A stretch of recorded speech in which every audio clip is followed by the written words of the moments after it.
Glória seja a Deus por mais um dia.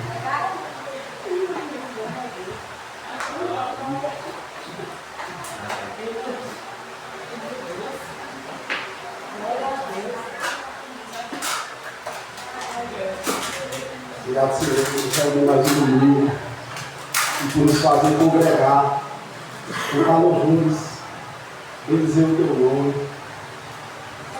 e anunciar a tua palavra. Amém? Eu peço aos irmãos que abram a palavra de Deus lá no livro, na epístola de 1 Timóteo, no capítulo 1, 1 Timóteo.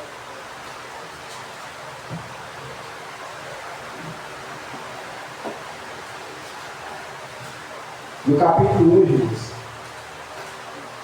a partir do versículo 12. Depois eu vou trazer mais um pouco todo o contexto, mas nós vamos ler a partir do versículo 12. Primeira carta do apóstolo Paulo a Timóteo,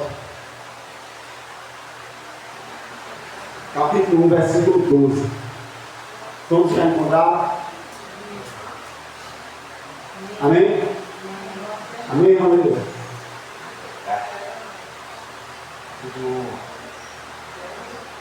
Primeira epístola de Paulo a Timóteo,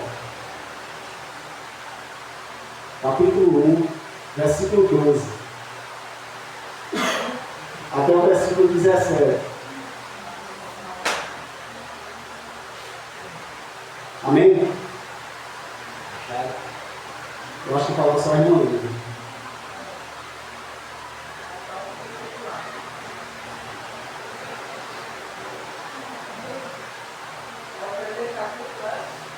O primeiro capítulo, a partir do versículo 12. Diz assim a palavra do nosso Deus: sou grato para com aquele que me fortaleceu, Cristo Jesus, nosso Senhor, que me considerou fiel e designou-me para o ministério. A mim, que no outro tempo era blasfemo e perseguidor, insolente, mas obtive misericórdia, pois o fiz na ignorância, na incredulidade. Versículo 14. Transbordou, porém, a graça do nosso Senhor, com a fé e o amor que há em Cristo Jesus. Fiel é a palavra e digna de toda a aceitação.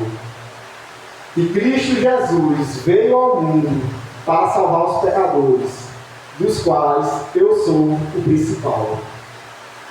Mas por esta mesma razão me foi concedida a misericórdia, para que em mim, o principal, evidenciasse Jesus Cristo, a sua completa longanimidade, ou a sua completa paciência, e servisse eu de modelo aos quantos hão de crer nele, para a vida eterna. Versículo 17.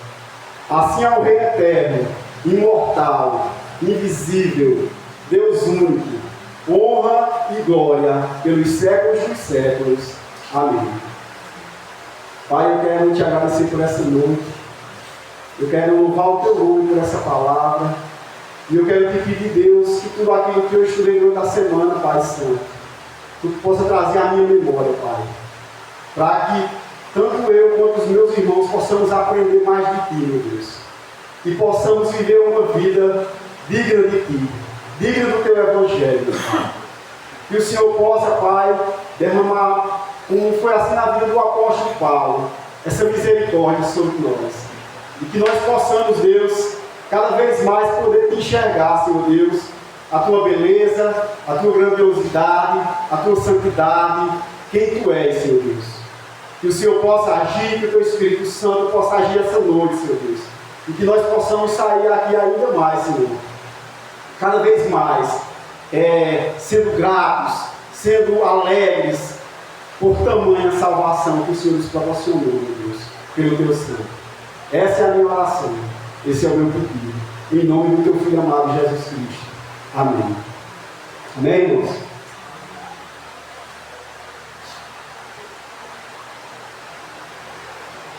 Irmãos, se eu pudesse escolher um tema, eu escolhi um tema para essa pregação, e o tema ficou assim: o poder transformador da graça de Deus e a convicção de pecado. Os versículos que nós acabamos de ler aqui, nós vamos poder enxergar isso. O que a graça de Deus é capaz de fazer na vida de um miserável pecador.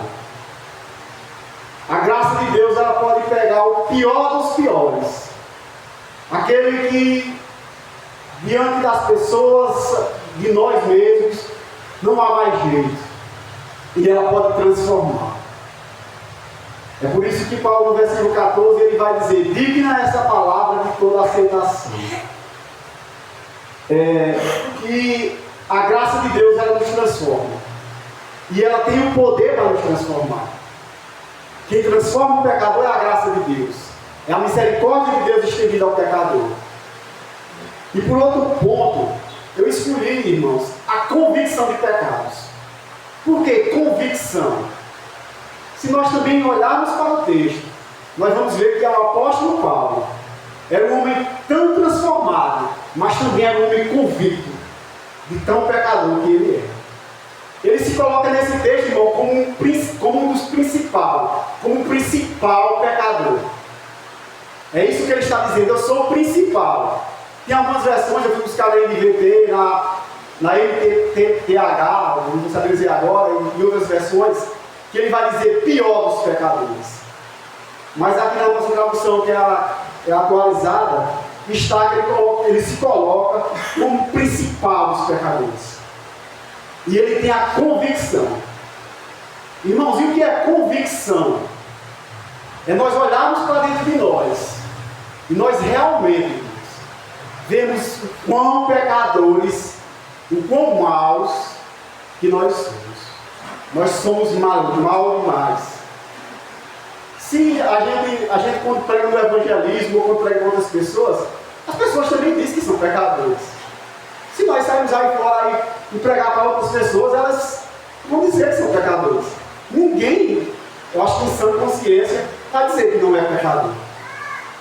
Mas há uma distância entre você dizer apenas da sua boca para fora e você ter a convicção que você é um pecador. E só quem pode lhe dar a convicção, a certeza que você é um miserável pecador e que você necessita de um Salvador, é o Espírito Santo de Deus. Só o Espírito Santo de Deus pode lhe dar a convicção. E só a graça de Deus pode lhe transformar. São isso que o apóstolo Paulo está escrevendo aqui para o seu filho na fé, Timóteo. Timóteo pastor, estava nesse tempo, eu estava pastoreando uma igreja em Éfeso. Aqui é uma carta pastoral. Ele está pastoreando essa igreja. E o que é que está acontecendo aqui?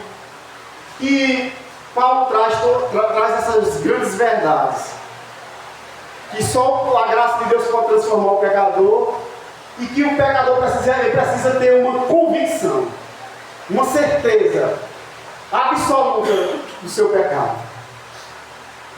Aqui estavam adentrando na igreja em Éfeso falsas doutrinas. Como nos nossos dias, muitas e muitas falsas doutrinas, em que realmente não dá ao pecador uma convicção de pecado, não dá uma certeza de uma salvação.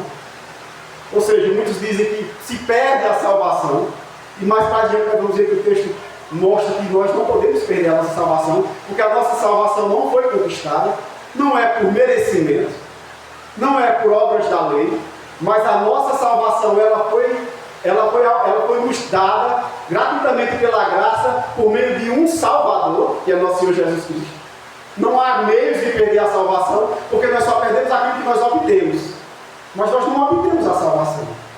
A salvação é uma graça, é um presente de Deus para o pecador. É isso que está escrito também em Efésios capítulo 2. Então, irmãos, aqui está entrando falsos mestres E o apóstolo Paulo, para combater alguns, eu creio, judaizantes que estavam penetrando na igreja de Éfeso e colocando a lei de Deus como base para a salvação do pecador. Se nós voltarmos aqui e ler um pouquinho aqui, do versículo 13 ao versículo 10, versículo 3 ao versículo 10, diz assim: quando eu estava de viagem rumo da Macedônia, te roguei que permanecesse ainda em Éfeso, para demonstrares a certas pessoas, a fim de que não ensine outra doutrina, nem se ocupe com fábulas, genealogias sem fim, que antes promovem discussões do que é o serviço de Deus na fé. Ora, o intuito da presente demonstração visa o amor que procede de um coração puro, de consciência boa e de fé sem hipocrisia. Desviando algumas pessoas destas coisas, perderam-se em loquacidade frívola, pretendendo passar por mestres da lei, não compreendendo todavia nem o que dizem, nem os assuntos sobre os quais fazem ousadas asseverações ou afirmações.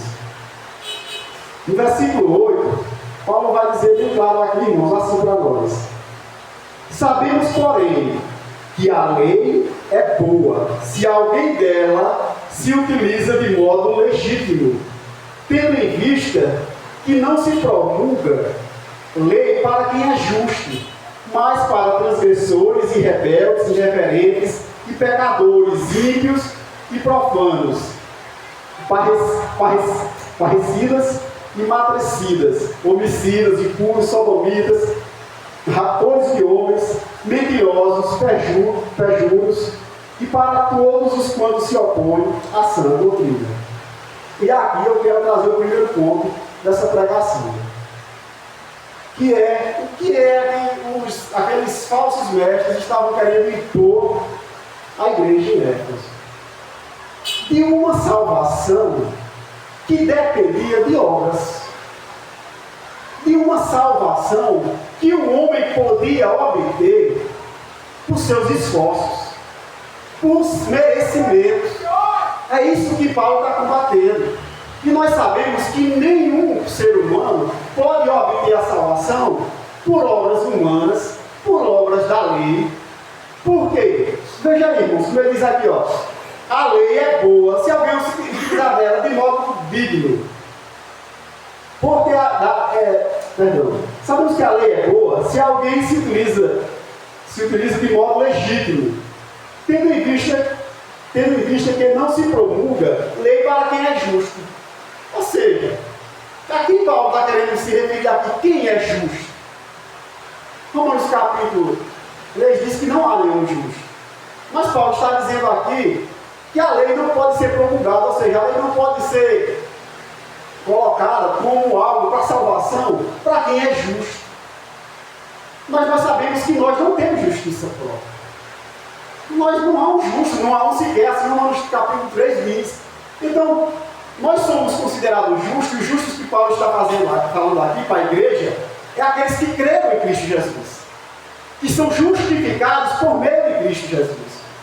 O justo que Paulo está se referindo aqui, é aqueles que foram justificados, por meio de quê? Por meio da graça de Deus, por meio do favor merecido de Deus, não por uma justiça, e que a lei é dada não para enquadrar quem é justo, ou seja, aqueles que foram justificados em Cristo Jesus, mas a lei foi dada para enquadrar quem? Todos esses que Paulo fala aqui abaixo. A lei foi dada para enquadrar, para mostrar ao pecador a condição do pecador. Ele vai dizer os transgressores, os rebeldes, os irreverentes, os ímpios, os profanos. E aqui tem uma lista, aqui como se eu estivesse falando os 10 mandamentos para aquele povo. A lei não nos foi nos dada. E a lei não é dada com base para salvar pecadores. Paulo disse aqui, quando Paulo fala injusto, aqui ele está falando aqueles que creram. Nós somos considerados justos. Nós somos declarados justos a partir do momento que nós nos arrependemos verdadeiramente do nosso pecado e cremos em Jesus Cristo, somos declarados justos. Mas essa justiça, ela não pode prover da lei, ela não pode provir da lei, não pode vir da lei de Deus, mas ela só pode vir da cruz do Calvário. A nossa justiça ela não vem da lei, ela vem da cruz. A nossa justiça ela não pode vir de nós mesmos, ela vem do sangue do justo derramado na cruz do Calvário. Nós somos justificados por a cruz de Cristo, por meio do sacrifício de Cristo. E Paulo está tentando mostrar isso, ele diz: mantém firme, Timóteo. Se mantém firme na sã doutrina. Ninguém pode ser justificado. Nos nossos dias, eu acredito que nenhuma denominação, eu acho que não, pelo menos da que nós consideramos mais sérias, não vai pegar um texto como esse e dizer que alguém pode ser salvo por meio da obra da lei. Mas hoje, como já foi pregado aqui outras vezes, por irmão Manuel, nós temos um ídolo que se chama livre-arbítrio. Que o homem tem o poder da escolha. Que o homem pode escolher a Deus e que o homem, por sua própria vontade, caído em Adão, ele pode livremente, escravo do pecado, escolher a Deus. E muitas vezes isso dá porque o homem acha que ele tem essa capacidade em si mesmo, e ele realmente acha que pode, ele tem um arbítrio capaz de escolher a Deus. E nós sabemos que nós não temos. Por quê? Porque a nossa natureza é pecaminosa. O nosso arbítrio foi corrompido. Nós não temos, o nosso arbítrio é escravo de um pecado. Não tem como. Eu sei que hoje muitos nos nossos dias, eles podem pegar e se utilizar disso. Se utilizar de textos, não mais para enfatizar a lei de Deus dizer, porque na maioria das igrejas eu acredito que nem diz mais que impõe a lei de Deus como meio de salvação. Pelo menos em alguns que eu acompanho. Mas muitas vezes, quando estão diante de circunstâncias adversas, ou então para não se opor a outras pessoas que creem numa doutrina como a doutrina do livre-arbítrio, eles como é que eu posso dizer? Eles se recuam, eles dizem: não, mas tem uma graça preveniente que o pecador tem, e essa graça que faz o pecador escolher a Deus. Mas nós sabemos que hoje sempre a luta foi, desde o tempo de Paulo, quando ele escreve para Timóteo, e nos nossos dias de hoje, que não coloca um Salvador, que há um Salvador e que ele salva pecadores, e no qual Paulo diz aqui: eu era um dos piores, eu era um dos principais, e salva piores pecadores, e ele salva porque ele veio, essa foi a missão de Cristo. Ele veio salvar pecadores, e ele não vai parar na sua missão, ele vai salvar pecadores. Ele vai salvar pecadores. Na pregação do mês passado eu trouxe sobre que Cristo era o resgatador. E na semana posterior, irmãos, teve uma menina que morreu no vulcão, em que ela ficou esperando o resgate não veio. Logo depois, bem na segunda-feira, depois do domingo, eu tenho pregado sobre o resgatador, que é Cristo.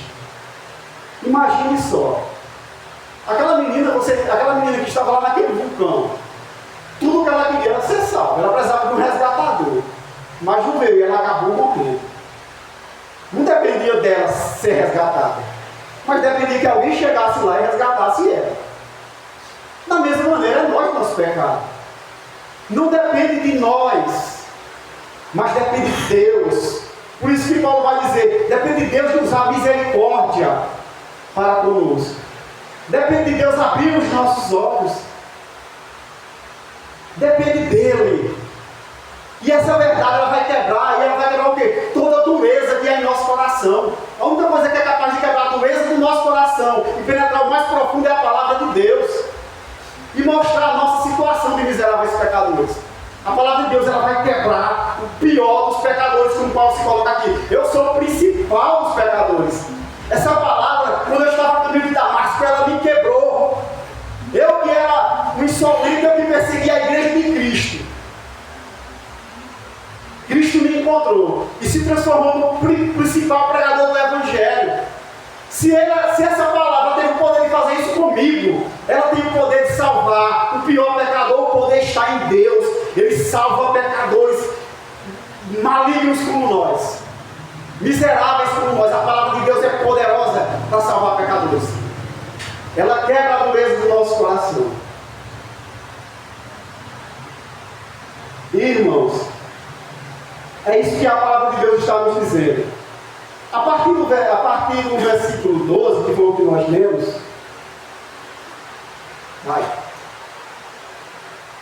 a partir do versículo 12, nós vamos ver aqui, e eu coloquei o segundo ponto, que é a alegria e a gratidão de Paulo pela transformação e pela graça de Cristo na vida do apóstolo Paulo. E combatendo todas essas coisas, essas falsas doutrinas que tinham adentrado na igreja, o apóstolo Paulo vai usar a sua própria vida.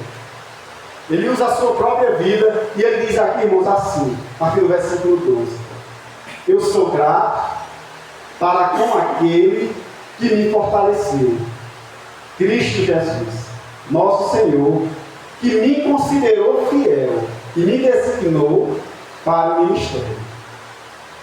A mim. E ele começa com uma gratidão, né, irmãos? Ele começa dizendo: eu sou grato, porque olha a vida que eu tinha antes. Eu era um religioso, fariseu, zeloso da lei de Deus, era isso que eu era. Ele está aqui combatendo justamente isso. Eu era zeloso de tudo isso que vocês agora querem usar como meio de salvação. Eu era fariseu, religioso, tudo isso eu era, perseguidor da igreja de Cristo. Mas ele vai começar a versículo dizendo: mas agora eu sou grato para aquele que me fortaleceu. E depois que ele me fortaleceu, ele não fez só isso, ele me designou, ele me mandou para o ministério, ele me mandou para que eu pregasse, ele me mandou para que eu levasse o evangelho de Cristo a todas as nações, aos gentios, aos judeus. Ele me designou para isso, eu fui designado por Deus. Por isso é que eu sou grato a Deus, porque Ele me tirou daquela situação na qual eu vivia e Ele abriu os meus olhos. Eu, com essa pregação, irmãos, eu escutei um homem de Deus que eu vim para essa pregação pela vida desse homem, que eu amo muito ele, eu amo de verdade. Se chama Pastor Josafá Vasconcelos. Pastor Josafá Vasconcelos é um homem abençoado de Deus, na qual ele fez uma. Ele começou outro texto, mas ele fez esse texto de 1 Timóteo, quando ele veio falar sobre convicção de pecados, que nós deveríamos ter a convicção que nós somos pecadores. Convicção. É o mundo lá fora, ele jamais, ele vai dizer que é pecador. Se a gente for pregar até para as outras pessoas, eu vou dizer assim, se a gente falar de arrependimento, mas não arrepender do quê? Né? E ele, durante essa pregação, ele falou de arrependimento, e na qual eu concordo com ele, que arrependimento não é algo que pode gerar no nosso coração, não. Arrependimento é um povo de Deus. É Deus que dá. Embora Cristo anunciou arrepender-vos, e é para todos. Nós temos que arrepender-vos, para todas as criaturas. Arrependam-se. Mas nós sabemos que esse arrependimento só vai ser gerado no coração do eleito, porque é uma dádiva, é uma graça de Deus, é uma misericórdia de Deus. O arrependimento genuíno e verdadeiro não é eu acordar de manhã e dizer assim: eu vou me arrepender. Se quiser, imagina, você assim: eu quero me arrepender. Eu jamais queria, eu jamais vou me arrepender. Por si só, ninguém faz isso. Se Deus não der o dom de você enxergar, de você ter convicção de pecados, se Deus não lhe abrir os olhos, você jamais vai abrir os seus olhos. É um dom, é uma dádiva, é um presente de Deus. Ele disse, e ele nessa pregação de arrependimento, ele disse sobre isso, ele disse, mas ele disse assim: imagine todas as curas de Deus, é um simbolismo sobre salvação. Cristo que curou, ele fez isso, era o plano de Deus que ele curasse, para ele mostrar que ele era Deus também. Mas todas as curas, todas as coisas que Cristo fez, é para mostrar também sobre salvação. E teve uma cura sobre um aleijado, uma vez que Cristo disse: então levanta. E eu trouxe essa convicção para mim, que eu achei bastante interessante. Disse, mas um aleijado dizendo: é tudo que eu queria. Mas o aleijado podia se levantar, irmãos, por si mesmo? Eu vou arrepender. Ele Ele podia dar um salto? Não. Mas a voz de comando, quando ele tingiu ele lá, levanta-te. E o aleijado levantou. Ele pôde andar, ele pôde andar. Por quê? Porque teve uma voz de comando. Que fez isso, levanta-te, e ele levantou. Não pode ser gerado no coração. Arrependimento não pode ser gerado no coração. Não dizer eu me arrependo, não é simplesmente isso. Por isso que eu trago como um tema de convicção de pecados que nós devemos ter. Porque senão nós seremos igual ao mundo. O mundo também diz que é pecador. Muitas vezes, me arrepender do quê? Do que eu devo me arrepender? Sabe quem me diz isso? Que não tem uma convicção profunda de pecados, que caiu lá em Adão, que está debaixo de condenação. Por isso que diz que não precisa. Por isso que Paulo se coloca como o principal dos pecadores. Ele diz, eu sou grato àquele que me chamou e me designou para o ministério. A mim que no outro tempo ele vai dizer por quê. Ele vai dizer aqui o motivo no versículo 14.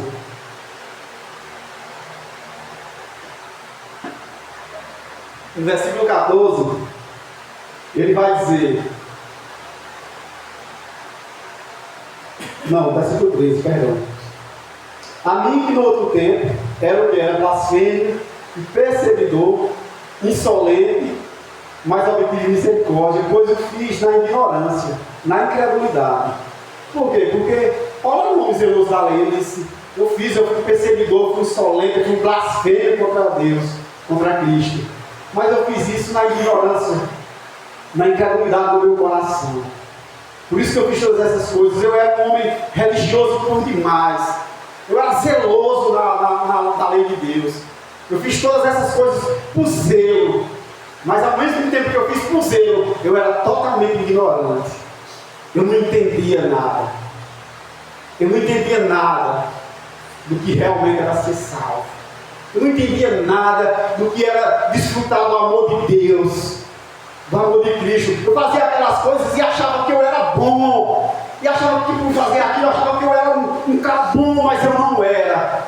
Mas a partir do momento em que a graça de Cristo me alcançou, eu pude ver o miserável pecador que eu era. E no versículo 14 ele fala, por isso transbordou, porém, a graça de nosso Senhor, com a fé e o amor que há em Cristo Jesus. Transbordou o que, irmãos? Transbordou a graça de Deus. Eu, aquele homem que era todo cheio de religiosidade, que achava que era zeloso de Deus, que achava que prestava serviço a Deus, agora eu posso ver que tudo aquilo eu era um ignorante. Eu fazia na minha ignorância, na minha incredulidade. Eu não tinha noção tão cego que eu era. Basicamente é isso, dizia outras palavras que o apóstolo Paulo está dizendo aqui. Eu era um cego.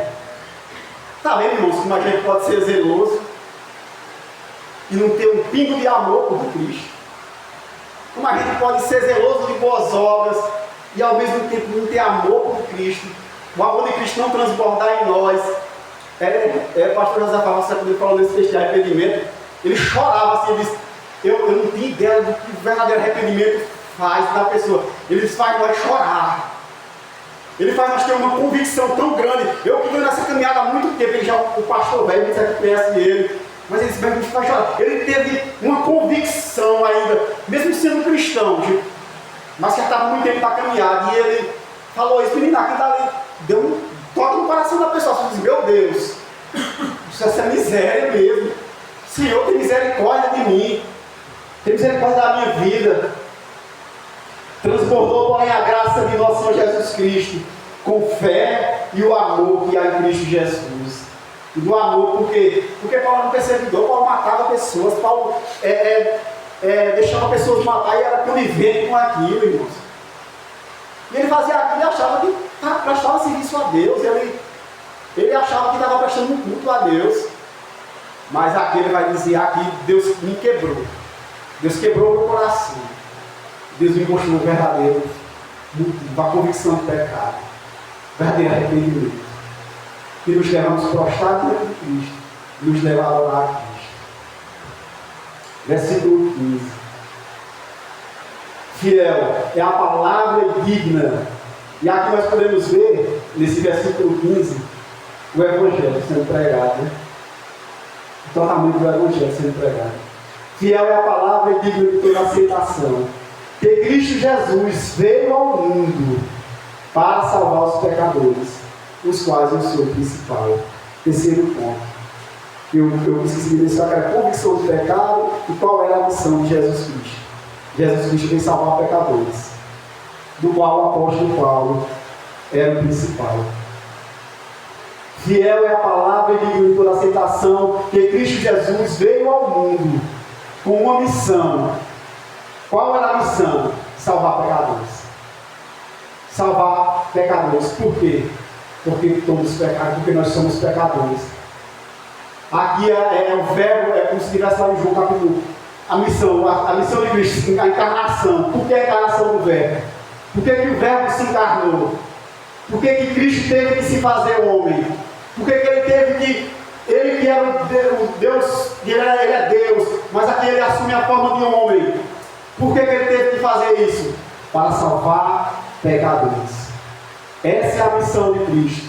Fiel é a palavra e digna de toda aceitação, que Cristo Jesus veio ao mundo. O Verbo se encarnou para salvar os pecadores, dos quais eu sou o principal.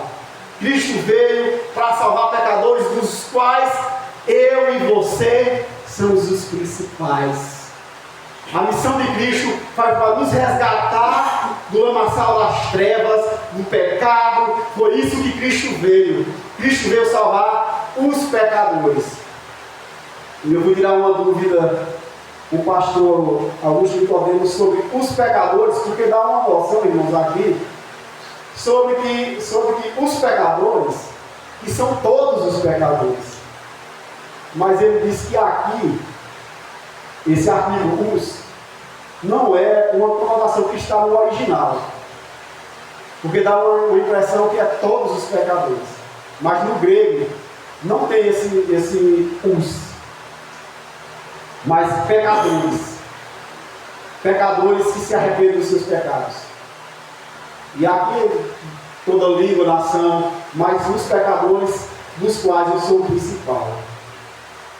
E foi isso que Cristo veio. A missão de Cristo foi para nos salvar dos nossos pecados, das nossas mazelas. Cristo veio salvar pecadores, porque não havia ninguém que pudesse ser salvo. Nós vimos aqui no versículo 9 que Paulo vai dar muitas coisas de pessoas que são transgressores, que são rebeldes, que são irreverentes. Ele vai mostrar a situação que é a nossa situação. É um raio-x da situação do mundo. É um raio-x de nós. Nós somos isso aqui. Até Cristo alcançar as nossas vidas, é isso. Nós vamos cair em alguma coisa aqui. Ou mentirosos, ou seja lá perjuros, seja lá o que for. Alguma coisa dessas que Paulo escreveu aqui no capítulo 9. Alguma coisa dessa que nós vamos cair. Cristo veio salvar pecadores. E ele diz, no qual eu sou o primeiro. E no versículo 16, nós estamos caminhando para o fim.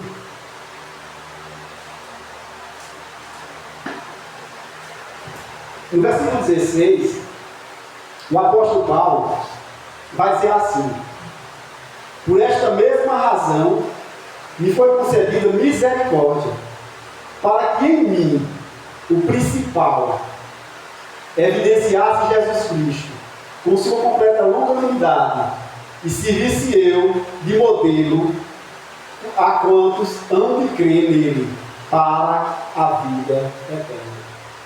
Ou seja, o que Paulo está querendo dizer aqui?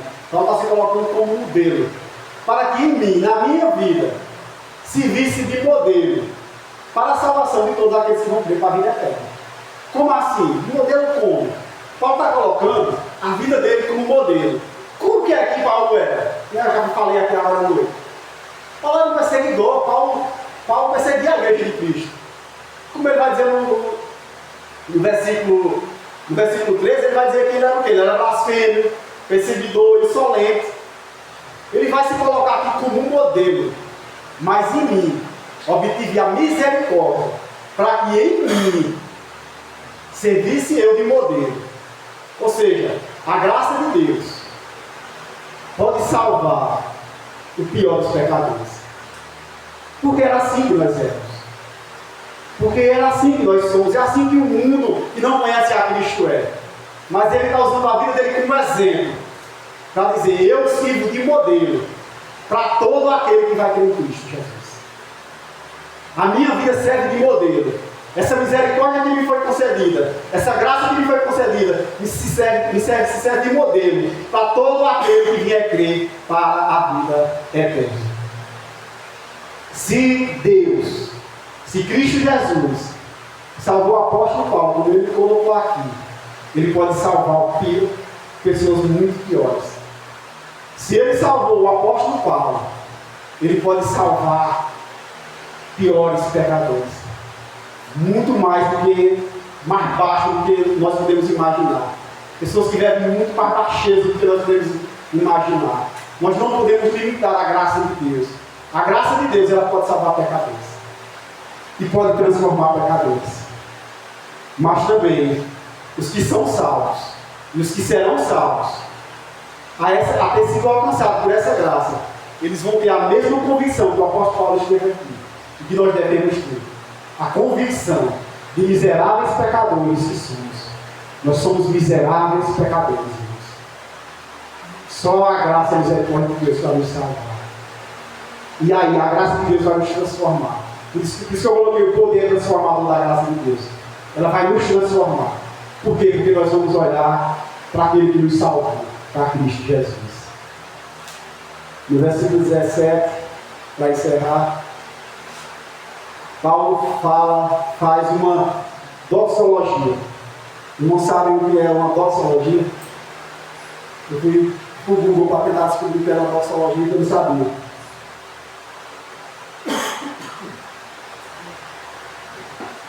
Uma doxologia, irmãos, é um louvor, é uma honra, é uma glória, é ficar magnificado. E o apóstolo Paulo, sempre quando ele pregava verdades bíblicas, ensinos verdadeiros, ele termina. Como ele termina lá em Romanos capítulo 10, 9, né? É 10. É 10? É 11. Ele faz uma doxologia, porque dele, por ele, para ele, são todas as coisas. Aqui ele termina também, irmãos, com essa doxologia. Com que? Com louvor. O apóstolo Paulo aqui, depois que ele se reconhece como principal pecador, que ele expõe o evangelho da graça de Deus, que ele expõe o verdadeiro evangelho, que ele combate as falsas doutrinas que estavam sendo colocadas dentro da igreja. Ele termina com uma adoração a Deus, com um louvor a Deus, com essa alegria que deve ter no coração do crente que foi salvo por Cristo. Se você foi salvo por Cristo, quando você essas verdades, ela penetra no seu coração, você fica tão transbordante de alegria que você termina como o apóstolo Paulo aqui, transbordante de alegria. Ele se alegra.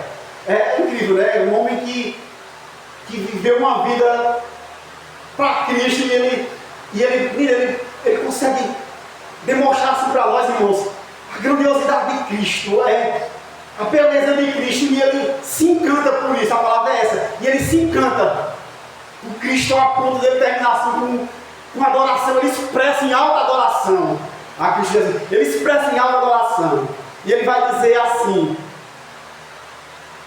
assim ao Rei Eterno, porque Deus é eterno, Ele existe antes de tudo, Ele não teve um começo, Ele não terá um fim, Ele é quem Ele é o eu sou, Ele é o alfa, o ômega, Ele é o Deus eterno, Ele é o Deus imortal, Ele é o Deus que não morre, Ele é imortal, Ele vive pelos séculos dos séculos. E Paulo vai dizer invisível. Ele é o Deus invisível, nós não podemos vê-lo, mas pela sua palavra nós podemos crer nele, podemos crer nesse Deus invisível que se fez visível no seu Filho, em Cristo Jesus, há 25 anos atrás. O Deus invisível e único, honra e glória pelos séculos dos séculos. E Ele é único, Ele não há outro, e não há outro Deus, só há um único Deus. Aqui nessa carta pequena escrita para os Efésios, diz que na igreja de Éfeso, muitos gregos tinham uma deusa chamada Diana, e do submundo, que eles gostavam de adorar, os gregos. Mas Paulo deixa bem claro aqui nessa doxologia que não existe outro. Ele é o Deus único. Ele é o único Deus em que nós podemos adorá-lo, em que nós podemos confiar. Ele é o Deus eterno, Deus imortal, Deus invisível, Deus único, honra e glória pelos séculos dos séculos. Amém. Louvado seja o nome do Senhor, Deus. Eu quero agradecer a Deus por esse culto. Eu quero agradecer a Deus por essa palavra. Eu quero agradecer a Deus e quero pedir a Deus, irmãos, que tanto no meu coração, quanto nos corações de cada irmão que está aqui essa noite, essas verdades elas se aprofundem e nós possamos ver a grandiosidade da salvação, o tamanho da salvação, e que isso gere, como gerou no coração do apóstolo Paulo. O apóstolo Paulo começa: eu sou grato a Deus, eu sou grato a Deus por tamanha salvação, eu sou grato, Ele me salvou, Ele me tirou, Ele me tirou do princípio do religioso. Eu era apenas um religioso, mas Ele me salvou. Eu tenho essa gratidão, e que cada um de nós possa ter essa convicção que nós somos pecadores, e da grandiosidade do nosso Deus, que nos amou, e que Ele nos abençoe. Pai Santo, eu quero te agradecer por essa palavra. Eu quero, Deus, te pedir, Deus, que o Senhor me transforme, que o Senhor me mude, que o Senhor me faça enxergar a Tua beleza, a Tua santidade, que o Senhor me faça te temer, não só com meus lábios, mas com minha vida, que o Senhor me faça, Senhor Deus, me prostrar em adoração, em louvor e glória, que o Senhor possa me aquebrantar, possa quebrantar o coração dos meus irmãos também, e se prostrarem em adoração e glória, que nós possamos, Deus, entender, Senhor Deus, a Tua grandiosidade, a Tua beleza, a Tua santidade, o Deus santo, o Deus imortal, o Deus invisível, o Deus único que Tu és único, Senhor, que o Senhor seja o único Deus em nosso coração, que o Senhor quebre todos os ídolos que ainda há em nossos corações, que nós possamos, Deus, em gratidão, Deus, nos prostrar diante de Ti, em agradecimento por tamanha salvação. O Senhor nos salvou, a salvação pertence a Ti, somente a Ti, Senhor. O Senhor é o único Salvador de nossas vidas, e eu te agradeço em nome de Jesus, Teu Filho. Amém, meu Deus.